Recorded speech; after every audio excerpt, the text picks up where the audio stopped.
to meet the pharmaceutical needs. We're always honing our skills. We're always adopting the new technologies, and we're training for it.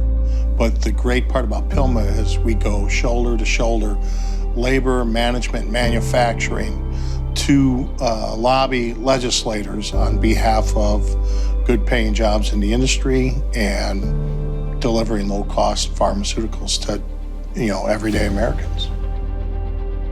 It's hard to overstate the importance of this partnership. We've stood shoulder to shoulder for 20 years. 20 years of advocating for patients, 20 years of advocating for good paying union jobs, 20 years of learning from each other. We've been able to go in together on a lot of these issues that are important to us and important to the pharmaceutical industries. I am very proud to be the third generation of Alliance leaders to be part of PILMA. And the work that we do together, the relationships that have been built over all these years, it's really amazing to see when people can come together and can align, even if it's on one issue. When you think about what this industry means, the jobs that it's created, but most importantly, the facilities and the role that organized labor has played in that, particularly with the building and construction trade unions, to me, it just is, there's no better partnership, and it's a model for any industry sector around the globe. It's a valuable partnership for us because it allows us to foster good paying jobs on American pharmaceutical manufacturers and create policy that helps save lives and deliver low cost to the American worker. When you think about the success of PILMA, it's about the fact that we're explaining the story that this industry's always been about. It wasn't like all of a sudden PILMA created and we said, wow, we should actually have our facilities built by organized labor. That was occurring, nobody knew. Kurt Malmgren, who's a legend, as we all know. Sam Dawson, another legend.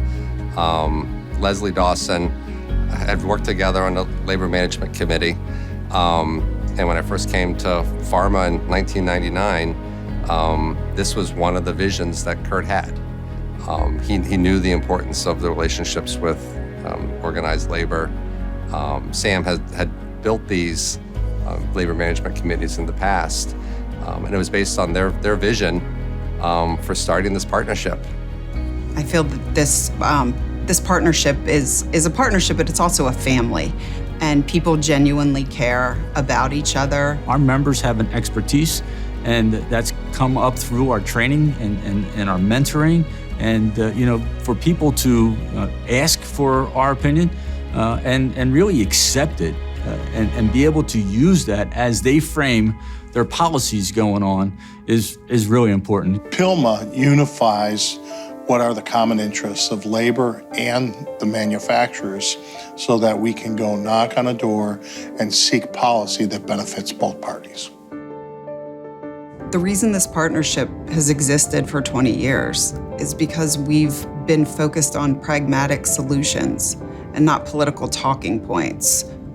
I think there's been times where industry has been able to be a voice in circles that labor's reach was maybe more limited, and to highlight the value of the partnership, right? And we saw that particularly in the likes of debates around Davis-Bacon, where the industry was able to be a part of a conversation in maybe certain circles that labor wasn't engaged in. And when they understood maybe in certain aspects of a political party that industry was aligned to where labor was, and we are one and the same in terms of those issues, it helped us navigate and have a conversation and maybe bring labor into the mix. The same thing holds true the opposite way around. Everyone seems so divided politically, whether you're a Republican or a Democrat.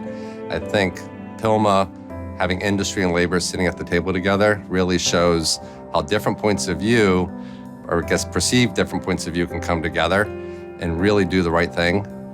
I think you can look at issues we've worked on together, whether it's combating opioid abuse or looking at combating COVID-19, and really fundamental health issues that impact working families, our country, the world. PILMA's made a difference. I'm a labor guy. I grew up through an apprenticeship program. I'm the product of an apprenticeship program. And being able to have life-sustaining jobs, healthcare, and retirement security, they're the things that make me proud. We have 150 training centers around the country, and they're also jointly labor management run. And what that does is it sets a standard that's, whether it's in Milwaukee or that's in Columbus, Ohio, or whatever that is, everybody's going to get the same safety training.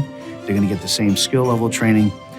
And the companies, the pharmaceuticals, they all recognize that for what it's worth. It's worth the value to them that when they have these jobs that they want to have performed, whether that person got their training in Milwaukee or Columbus, they're at the same skill level. America's building trades spends nearly $2 billion a year in their apprenticeship program. It is a jewel of workforce development in America. I think the immediate industry reaction to a pandemic and COVID is really a proud moment for us. As sheet metal workers, we were going through that period of time, and we made millions of just aluminum nose pieces when people were trying to get masks and protecting themselves in the early days. The pandemic was really industry's finest hour, but it was also labor's finest hour. Our companies worked tirelessly around the clock in labs to develop new vaccines and treatments in record time, but it was only possible because of union workers who built those facilities from beginning to end. It's a great story of how this partnership is delivered for patients. Union construction workers were just as important to finding the vaccines and the therapeutics and diagnostics as the worker on the lab bench. Healthcare costs and economic issues facing workers and businesses are going to continue to be challenging in the years ahead. We need to remind policymakers what's at stake. Are we going to nurture this ecosystem that's the envy of the world to ensure that it solves our toughest healthcare challenges and supports good-paying union jobs? Or are we going to have more meat axe cuts that are designed to satisfy a short-term political imperative that ultimately make us less healthy and less wealthy? I think PILMA is uniquely positioned to make a huge difference in these debates in the years ahead.